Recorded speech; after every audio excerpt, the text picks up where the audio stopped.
Comme tous les week-ends, du sport au programme aussi dans les Yvelines. On va voir l'essentiel des résultats sportifs avec Mickaël Elmidoro. Bonsoir. Bonsoir Grégory. De la rédaction de TV78, le journaliste sport de cette rédaction. On commence par du rugby.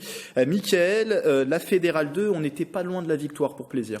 Pourtant, Plaisir avait mis tous les ingrédients pour réussir à remporter la victoire, mais une deuxième mi-temps de folie n'a pas suffi lors de la 9e journée de Fédérale 2. Après un premier acte dominé par Chartres 17-10, les rugbyman plaisirois se sont ressaisis en deuxième période devant leur public qui arrive à inscrire 2 essais, dont un à 2 minutes de la fin du match pour passer devant 24-17.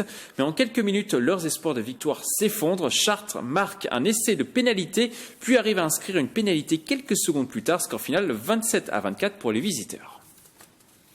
Il y a des faits de jeu, effectivement, des coups de pied qu'on envoie directement en touche, des choses non maîtrisées, quelques touches aussi qu'on quête, qu'on n'a pas, 2-3 ballons qui nous manquent énormément, forcément. À 24 partout, on loupe 2 pénalités pour gagner, effectivement. Bon, eux, ils la mettent. Ouais, ça s'est joué à 2-3 faits de jeu sur la fin. Et malheureusement, ça tourne contre nous, encore une fois.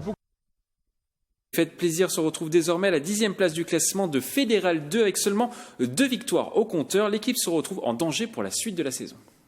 Forcément, on va pas mettre la charrue avant les bœufs et voilà, on va être humble. Encore une fois, on va travailler avec humilité et voilà, on va tout faire pour se maintenir encore une fois cette année. Pour se ressaisir et continuer à croire au maintien, les Plaisirois joueront sur le terrain d'Orléans le 8 décembre prochain, les derniers du championnat, Grégory. Du handball pour poursuivre, Mickaël, le championnat de National 2 féminine.